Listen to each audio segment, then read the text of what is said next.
양육자를 위한 지침입니다. 양육자를 위한 지침. 우리 좌우분들하고 인사했으면 좋겠습니다. 즐거운 어린이날입니다. 즐거운 어린이날입니다.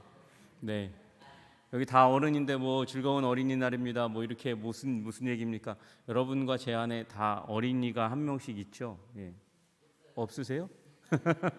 없으세요? 제 안에는 어린이날이 있어서 어린이날 일어나니까 뭐 애들한테 선물 주는 거 뭐 이런 거보다 어린이날이다. 내가 어린이 된 것 같은 그런 느낌이 있어서 굉장히 좋은 아침이었는데 여러분은 그런 게 없으셨어요?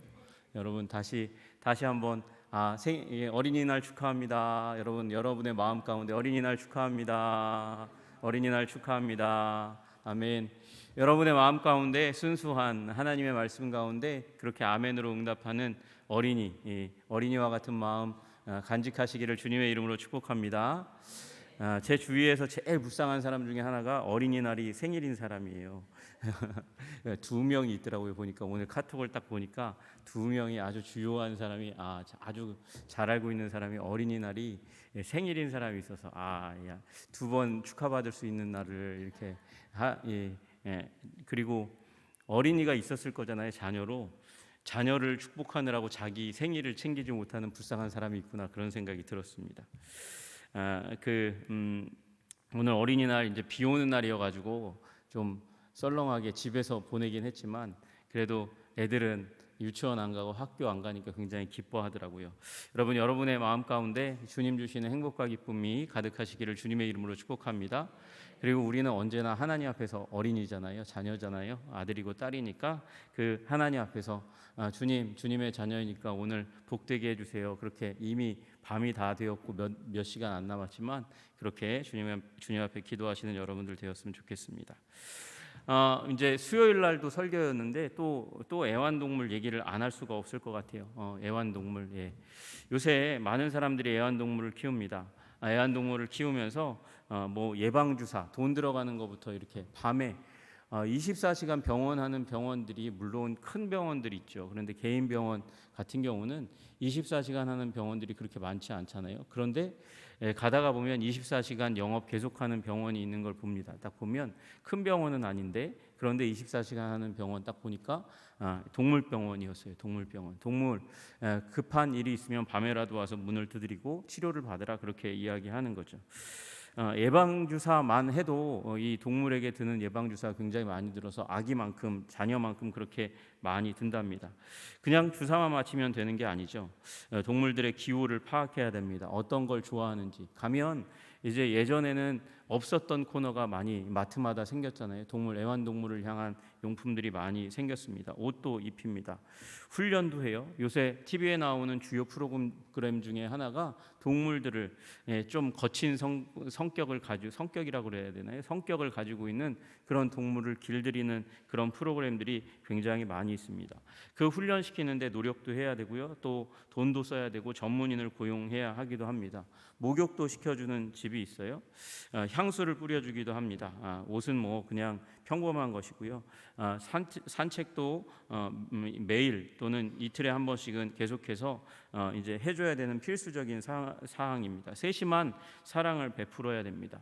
그리고 어디 갈 때 불편하니까 그래서 호텔도 돈 더 많이 드는 애완동물과 함께 갈 수 있는 호텔을 예약하기도 하고 아니면 이제 갈 수 없는 상황이면 그 동물을 호텔에 맡기고 그리고 이제 가족만 떠나기도 합니다. 굉장히 많이 돈이 듭니다. 이걸 잘 못하니까 사람들이 어떻게 하기도 합니까? 이 동물을 유기하는 일들이 많이 있습니다. 유기 동물들에 대한 문제가 아주 심각한 문제이기도 합니다. 그런데 여러분, 우리 자녀들이 때로 유기되어서 집을 뛰쳐나가는 일도 있고 또 가정 가운데 있지만 유기된 그런 상태 가운데서 부모님의 무관심 가운데 자라고 있는 그런 자녀들도 있다는 사실을 우리는 인정하지 않을 수 없습니다.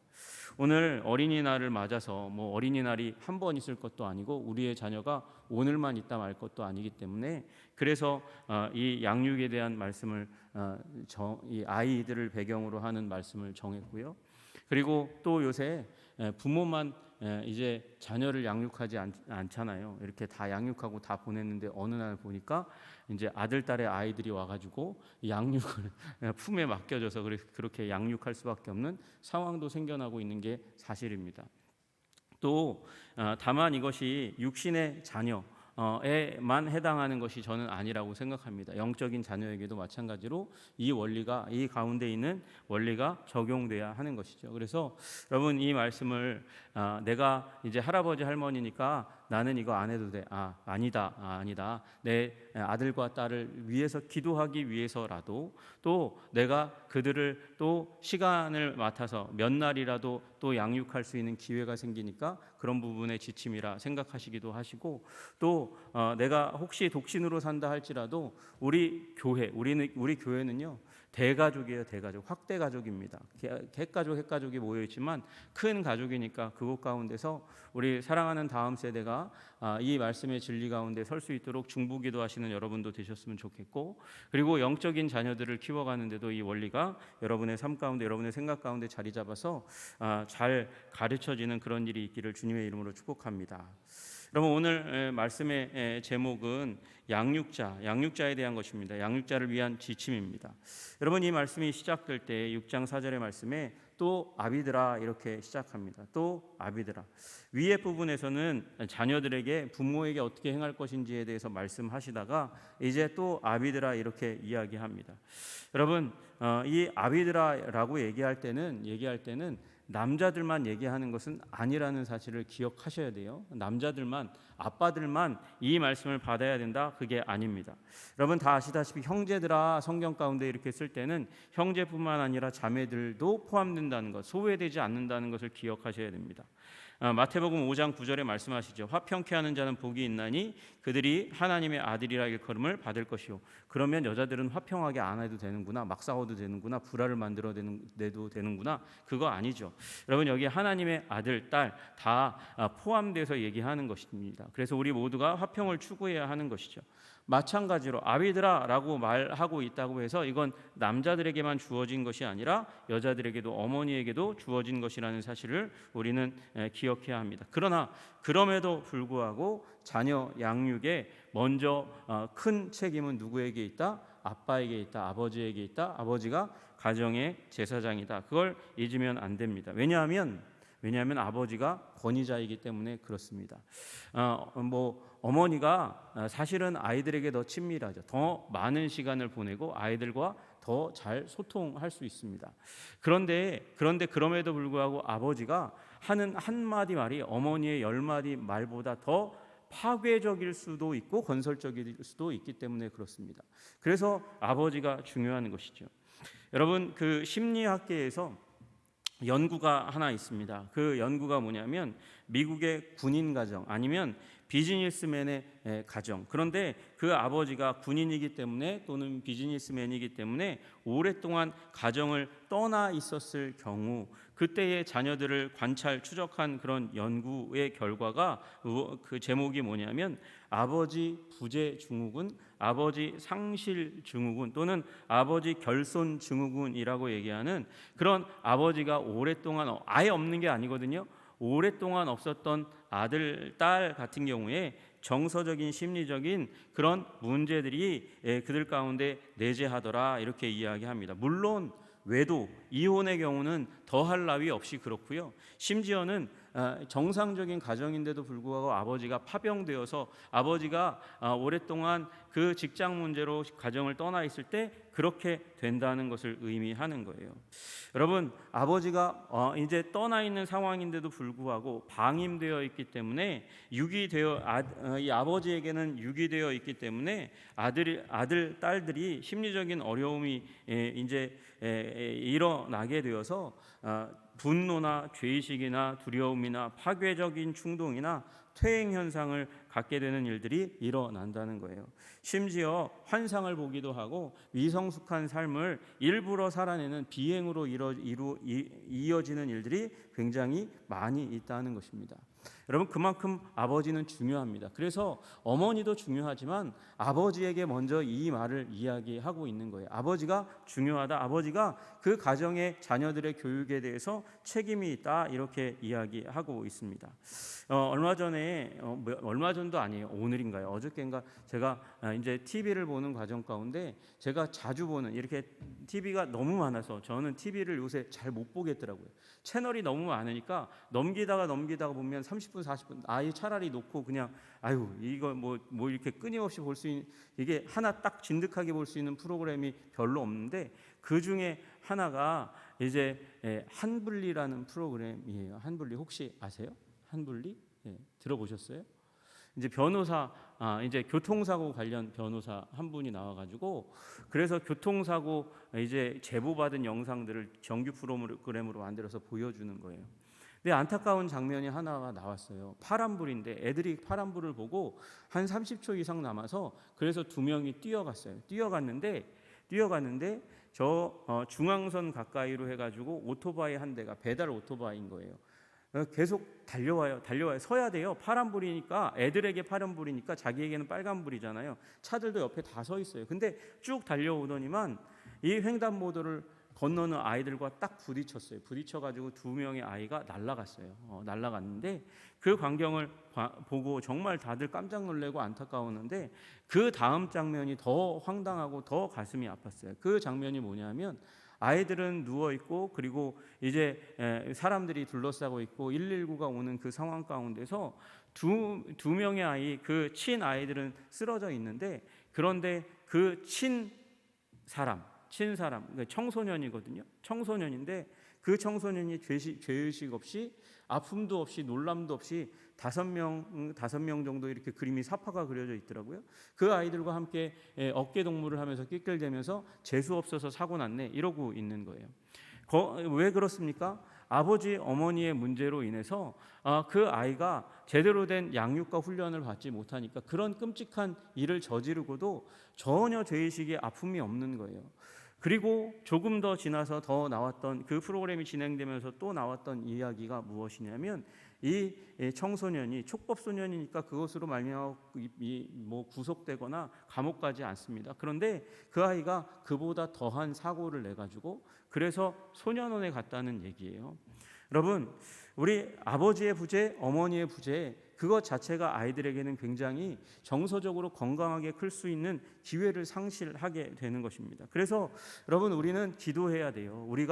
우리 아이들을 가정 가운데 있는데도 불구하고 나의 유기시킴으로 말미암아 아이가 소외되거나 정상적인 감정과 생각과 뜻을 가지고 살지 못하도록 만드는 일은 있는 것은 아닌가? 그래서 여러분 우리가 먼저 기도해야 될 것은 주님, 우리의 아이들이 우리의 무관심이나 우리의 무책임으로 말미암아 유기되지 않도록 도와주시옵소서.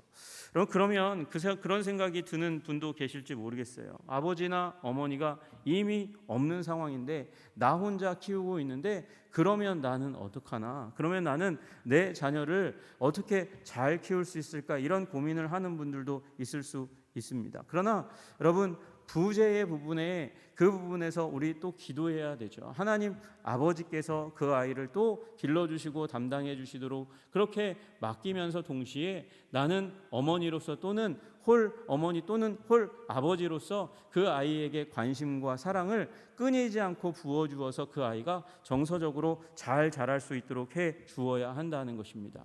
여러분 우리가 아버지로 어머니로 부름 받았습니다. 그리고 내가 혹시 결혼하지 않고 자녀가 없다 할지라도 우리 큰 공동체, 우리 교회 공동체 가운데 우리 다음 세대를 위해서 기도하시는 여러분 되시기를 주님의 이름으로 축복합니다. 여러분 우리 자녀를 주님께서 뭐라고 말씀하세요? 주님께서 우리 자녀를 상급이라고 기업이라고 그렇게 말씀하세요. 상급과 기업은 하나님이 우리에게 주시는 트로피라는 것입니다. 트로피라는 것입니다. 우리에게 기쁨이 되고 자부심이 되는 것이라고 말씀하세요. 그리고 여러분과 제가 이제 인생을 마치고 하나님의 부름을 받아서 갈 때 아내와 남편 그 둘 중에 누가 먼저 부름 받는 사람이 있겠죠. 남는 사람이 있어도 그 남는 사람도 기껏해야 10년, 15년 더 살다가 이제 하나님의 부름을 받게 될 것입니다. 그 부부가 그렇게 부름받고 난 다음에 남는 것이 무엇이 있을까요? 어느 교회 담임 목사했고 장로했다. 그건 문자로 남는 것이죠. 그것이 여러분의 기억 가운데서 김영석 목사가 있었지, 좋은 사람이었지, 또 말씀의 은혜 많이 끼쳤지, 그렇게 기억될 수 있겠습니다만, 그러나 여러분 그것보다 더 분명하게 남는 것은 바로 자녀 아니겠습니까? 내 인생에 남는 것 물질도 아니고요, 돈도 아니고요, 명예도 아니고요, 바로 하나님께서 내게 상급으로 기업으로 주신 자녀가 남는 거예요. 그죠? 그렇잖아요. 우리 30년 40년 그리고 그 아이들이 또 자녀를 낳으면 그 아이들이 계속해서 그 생명을 이어가면서 남는 것이죠. 여러분 그래서 내가 하나님이 부르셔도 이 땅 가운데서 남길 수 있는 것은 여러분 우리의 자녀이고, 또 여러분이 예수 그리스도 그분을 가슴 가운데 품고 그분의 생명력으로 낳은 영적인 자녀일 거니까, 여러분 그러니까 그 다음 세대를 향해서 우리의 영적인 또는 우리의 가정의 자녀를 품고 기도하고 그리고 남겨야 되는 것, 그것이 우리의 사명인 줄로 믿으시기를 주님의 이름으로 축복합니다. 그리고 그것의 기초는 책임감이에요. 책임감. 그 책임감을 가지고 사랑과 관심을 쏟아 부어야, 그래야 제대로 잘할 수 있다고 주님께서 진리로 가르치시니 그 가운데 서 있는 여러분 되시기를 주님의 이름으로 축복합니다. 여러분 우리에게 주어진 목적은 무엇입니까? 우리 4절의 마지막 부분에 양육하는 것입니다. 양육이 우리의 목적입니다. 양육은 다시 얘기하면 교육하다, 교육시키다, 성장시키다라는 것입니다. 여러분 우리가 성장시키고 교육시켜야 됩니다. 여러분이 이 단어 액트레포라고 얘기하는 이 양육하다라는 단어가 2번 쓰이는데 바로 오늘 6장 4절과 그리고 에베소서 5장 29절에 나와 있습니다. 여러분 장을 넘기지 않아도 아마 5장 29절이 거기에 있을 거예요. 여러분 보시면 누구든지 언제나 자기 육체를 미워하지 않고 오직 양육하여 보호하기를, 자기 육체를 양육한다 이렇게 되어 있어요. 여러분 그러니까 이 양육한다는 말은 키우다라는 말도 있지만 또 하나 자기 육체를 관리한다. 여러분 그런 의미로 쓰여지는 것을 우리가 알게 되겠죠. 여러분 자기 육체를 관리하듯이 우리의 자녀를 관리해야 한다는 것입니다. 여러분 돌봐야 된다는 거예요. 육체를 돌보듯이, 자기 육체를 돌보듯이 자녀를 돌보아야 한다는 것을 의미하는 것입니다. 여러분 건강하게 살려면 어떻게 해야 되죠? 건강하게 살 수 있는 방법을 공부해야 돼요. 병이 걸린 분이라면 당연히 더 공부를 해야 되죠. 여러분 암에 걸렸다면 그러면 암을 이길 수 있는 식습관, 그리고 운동의 습관, 생활의 습관이 무엇인지 깨달아 알아야 하는 것이죠. 여러분 그 고혈압이나 당뇨에 걸리면 그 고혈압과 당뇨를 잘 이겨낼 수 있는 생활의 습관이 어떤 것인지, 먹을 것을 무엇을 먹어야 하는지 공부하지 않으면 안 되는 거예요. 여러분 그 식물도, 꽃과 식물들도 잘 관리하려면, 잘 키우려면 어떻게 해야 됩니까? 공부해야 됩니다. 여러분 식물이 저에게 오면 식물이 저의 방 안에서 시들시들하다가 죽어가다가 그 식물을 누구한테 맡기면, 우리 교회 누구한테 맡기면, 김남식 집사님에게 맡기면 살아나잖아요. 저한테 맡기면 죽고 김남식 집사님에게 가면 살아나요. 왜 그럴까요? 저보다 김남식 집사님이 식물에 대해서 더 공부하셨기 때문에 그런 거죠. 여러분 그런데 마찬가지로 우리도 우리의 자녀를 양육하려면, 관리하려면 어떻게 해야 됩니까? 자녀에 대해서 공부하지 않으면 안 되는 거예요. 그 목표를 이루기 위해서 연구하고 공부해야 한다는 것입니다. 여러분 그래서 여러분 자녀 교육을 위해서 기도하시고 또 공부하시는 여러분 되시기를 주님의 이름으로 축복합니다. 여러분 수학 공부 잘하려면요, 무릎 꿇고 기도하면 수학 공부 잘해지죠. 무릎 꿇고 기도하면 하나님께서 지혜를 주셔서 수학 공부 잘해지잖아요. 영어 잘하려면 무릎 꿇고 주님 영어의 영을, 방언의 영을 주셔서 영어를 술술술 나오게 해주세요. 그래서 트이는 사람 몇 있지만 영어 공부를 잘하려면 영어 공부해야 되는 거예요. 여러분 마찬가지로 자녀를 잘 키우려면 자녀에 대해서 공부해야 됩니다. 자녀의 세대별 특징, 남자 여자의 특징에 대해서 공부해야 되고, 그리고 그 아이를 키워가는데 가장 중요한 것이 마찬가지로 대화법이기 때문에, 대화를 통해서 가르침을 줄 거기 때문에 대화에 대해서, 대화하는 방법에 대해서 알려주어야 하는 것이죠. 여러분, 사람은 무례한 사람을 싫어합니다. 그건 자녀도 마찬가지인 것 같아요. 여러분, 자녀에게도 인격적으로 대할 수 있는 방법에 대해서 공부하지 않으면, 연구하지 않으면, 몸에 배지 않으면 안 되는 것이죠. 여러분, 시편 127편 4절에 말합니다. 보라, 자식들은 여호와의 기업이요 태의 열매는 그의 상급이로다. 기업과 상급을 우리의 잘못된 태도, 그리고 공부하지 않음으로 인해서 그 자녀의 특성과 기호, 동물에 대해서 가지는 그 특성과 기호만큼도 공부하지 않으면서 자녀들이 잘 되리라고, 나에게서 좋은 영향력을 받으리라고 생각해서는 결코 안 되는 것입니다. 그래서 양육하기 위해서, 교육하기 위해서, 관리하기 위해서 연구하시는 여러분 되시기를, 공부하시는 여러분 되시기를 주님의 이름으로 축복합니다. 여러분, 요새 얼마나 좋습니까? 요새 대학교 가면 들을 수 있는, 박사과정에서 들을 수 있는 어마무시한 분들이, 권위자들이 무료로 강의를 많이 해주세요. 어디서요? 유튜브에서. 유튜브에서 많이 해주세요. 여러분, 설교도 들으시고, 여러분 거기에서 여러분이 필요한 여러 가지 정보도 얻으시고 하시되, 여러분 특별히 대화의 법에 대해서, 그리고 사람을 관리하는 법에 대해서, 특별히 우리 다음 세대 자녀를 양육하고 훈련하는 방법, 교육하고 관리하는 법에 대해서도 공부하시는 여러분 되시기를 주님의 이름으로 축복합니다. 물론 분별의 영이 있어야 되지만 여러분 그렇게 공부하시는 여러분 되시기를 주님의 이름으로 축복합니다. 여기 이 짧은 구절 6장 4절이지만 거기에 또 중요한 거가 하나 있습니다. 그건 주의사항이에요. 여러분, 아무리 좋은 약이라 할지라도 그 약의 사이드 이펙트, 부작용을 알지 않고 깨닫지 않고 그 약을 잘못 먹었다가는 큰일 납니다. 그래서 주의사항을 항상 숙지하고 약을 취해야 하듯이 여기 이 말씀 가운데도 주의사항이 있습니다. 주의사항이 뭐냐? 여러분, 여기 나와 있는 대로 노엽게 하지 말고라고 이야기합니다. 노엽게 하지 말고. 여러분, 노엽게 하지 말라, 이게 골로새서 3장 21절에도 나와 있는데, 여러분 골로새서 3장 21절을 읽어드릴게요. 아비들아, 너희 자녀를 노엽게 하지 말지니 낙심할까 함이라. 낙심할까 함이라, 이렇게 말씀하고 계세요. 여러분, 왜 노엽게 하지 말아야 됩니까? 낙심할까 함이라.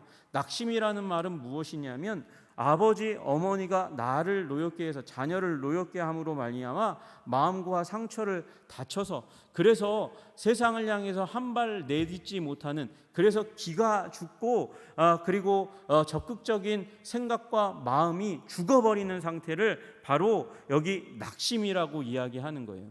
여러분, 여기 우리가 말씀하시는 바, 여기 교훈과 훈계를 베풀라고 말씀하시지만, 교훈과 훈계가 과하게 되면 무슨 일이 일어나냐? 노엽게 만들어서 그 아이가, 그 자녀가 하나님이 주신 기업과 선물이요 상급이 노하게 되어서, 노엽게 되어서, 그래서 세상을 향해서 한 발을 내딛는데 너무너무도 부들부들 떨면서 주저하고 겁내고, 그래서 자유롭게 힘있게 자신있게 내뻗지 못하는 일이 일어나게 된다는 것입니다.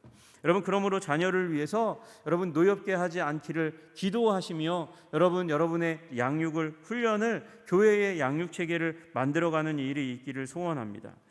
여러분, 이 말이 어느 시대 가운데 바울이 이야기하고 있습니까? 로마 시대에, 이 로마 제국 가운데 살고 있는 사람들에게 이 말이 주어지고 있어요. 여러분, 이 로마 시대는요, 자녀들이 부모에 의해서, 특히 아버지에 의해서 상처를 받지 않을 수 없는 상황 가운데 살아요. 분노하지 않을 수 없는 상황 가운데 삽니다. 그래서 노엽게 되는 일이 일상다반사처럼 일어났습니다.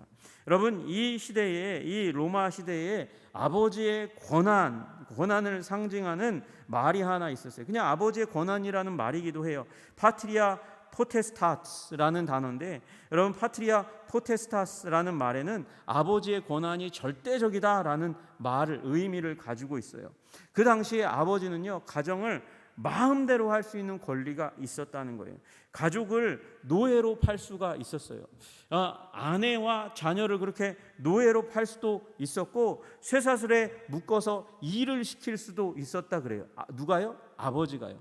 이 귀족 가운데서, 자유인 가운데서 아버지는 그와 같은 막강한 권력, 아버지의 권한을 가지고 있었어요.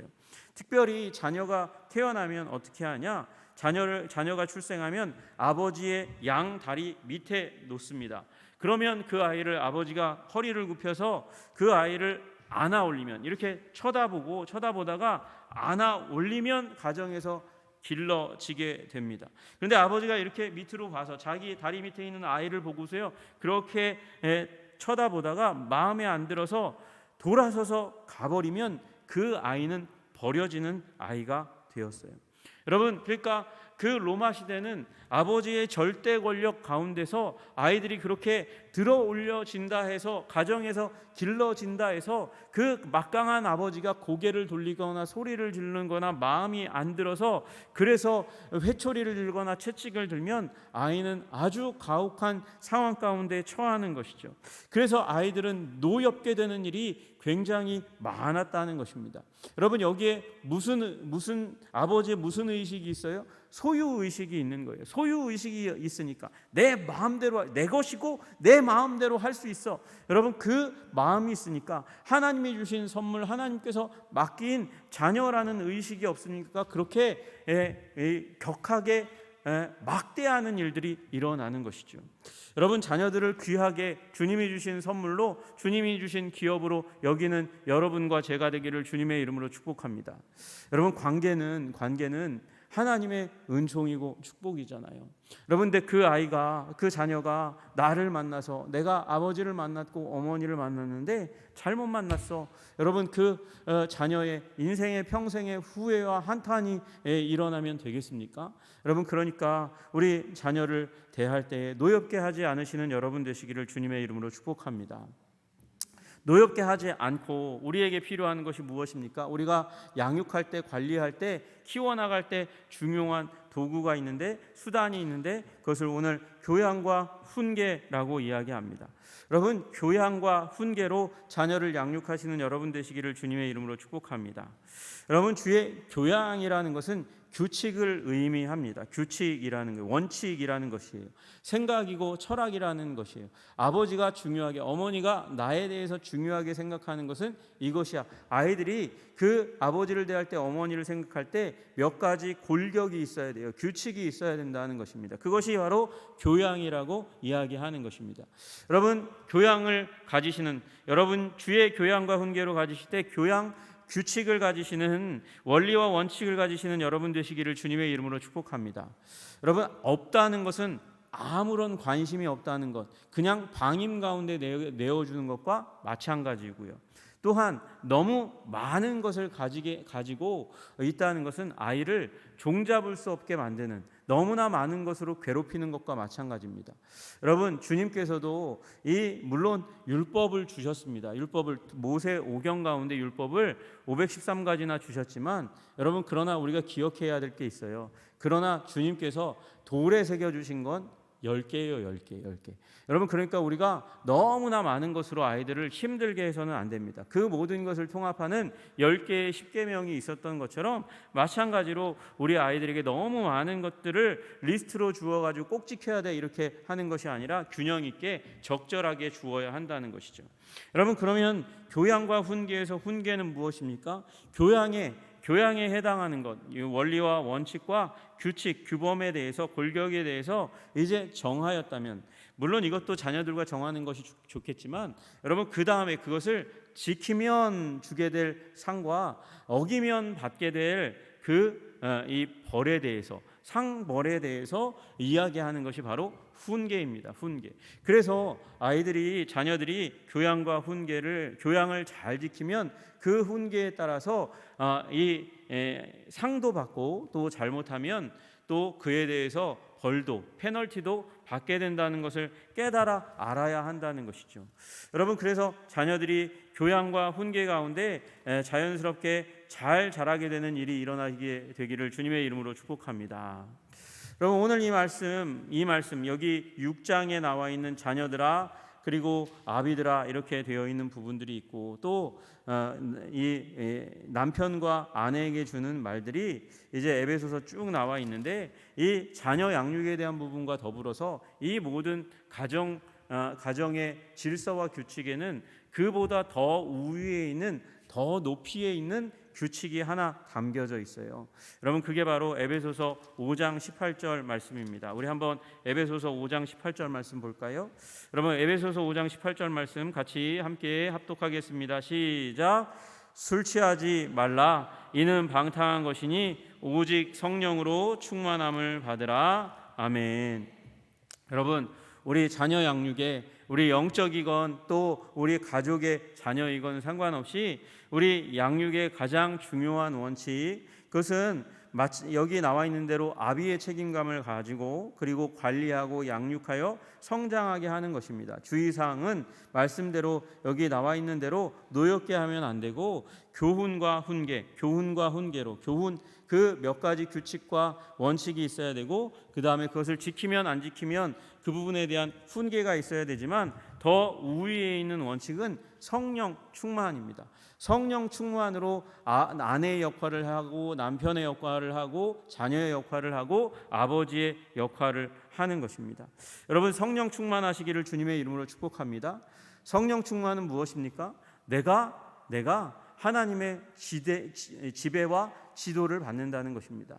자녀를 지배하고 지도하기 이전에 성령의 지배와 지도를 받고 주님을 따르는 모습을 보이고 그렇게 해야 할 때 누군가가 아버지를 움직이는 분이 계시고 그분이 또한 아버지를 통해서 나를 통치하고 다스리는구나. 여러분 지금 우리는 다원주의 시대 가운데 살고 있잖아요. 다원주의 시대 가운데 살고 있으면서 아이들이 수많은 생각과 철학을 접합니다. 그러면서 자기가 생각하기에는 부모의 이 철학과 삶보다 더 우위에 있는 원리와 원칙이 있는 사람, 그런 사람들을 만나고 책을 만나고 그런 철학을 만난 것 같은 그런 자부심을 가질 때가 있어요.